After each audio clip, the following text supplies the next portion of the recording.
Hi, I'm Nick Shell with Family Friendly Daddy Blog. Google that, by the way, and you can actually see the blog that this was supposed to be an extension of, and it totally didn't end up that way.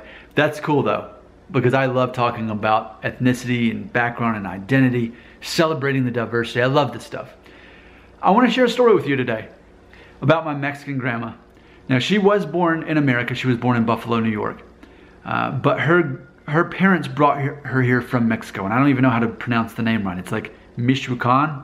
It kind of sounds like Michigan, but it's in southern Mexico, and that's where her parents were from, and they brought her into America and raised her with her siblings in Buffalo, New York, which is almost on the border of Canada.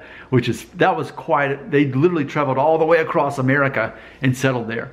But she had told me, she passed away a year ago, but she told me that when she was a little girl growing up, her parents would not allow her to speak Spanish in the home. And yeah, because when people would find out that my grandma was Mexican, oh, you speak Spanish? No, no, I can understand a little bit of French and read French. I took like 6 years of French, but Spanish, no.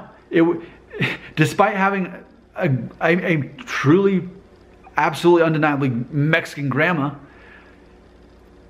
she didn't speak Spanish. She didn't understand Spanish. As far as I never witnessed her understanding Spanish. And she was very much a part of just American culture. Like, you look at her and she didn't even specifically look Mexican. She dark skinned and black hair and like 4'11" or whatever, but people didn't really know what ethnicity she was. But according to the DNA test I've taken, it appears that whereas arguably Mexicans are half Central American and half Spanish European, apparently she might have been more on the side of Central American, why her traits were different. And she was Southern Mexican, so maybe that's why she didn't have as much European or whatever. But why? Why was it that her parents didn't allow her to speak Spanish in the home and only English? Well, you probably figured it out. So that she could become more accustomed to American society and not be, and I hate to say it, but this is what I see. She wouldn't be seen as a second-rate citizen. You know, there's a whole redneck agenda down here in the South especially. We got to keep them from coming over here. They're going to take our jobs. Okay, yeah. Did you want to go work construction right now? Did you want to go pick fruit down in Florida? What job are they taking that you wanted? You know, or if they're going to come here and live here, they gotta learn to speak the language. Oh, what? So they can take even more of your jobs? Which is funny because my grandma did. She did just that. She was forced to speak the language, and only this language, and not Spanish. And you know, I have to say, a good call on her parents' part. My great grandparents that were Mexican that I barely really never knew. But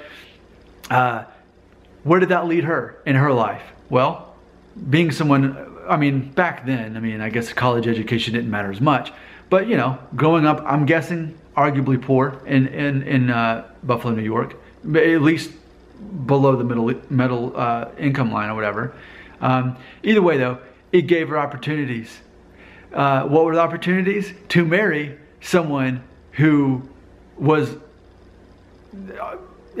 good for her demographically. She married someone who was Italian. Now our tests show that he actually was Middle Eastern and Jewish mainly, but his parents came here from Italy, so he also was in the same situation. He was raised in an orphanage actually, so therefore Italian. He didn't speak Italian. He was forced to only speak English. So I had these grandparents who were first generation Americans whose parents spoke a different language exclusively, and they were forced to speak English, which made them more accustomed to the lifestyle of someone who was a, you know, fourth or fifth generation American. So it's pretty interesting to see how they were both forced to not speak the same language as their parents for different reasons. Again, my Italian grandfather was forced to because he grew up in an orphanage because his mother died when he was like 8 or 9.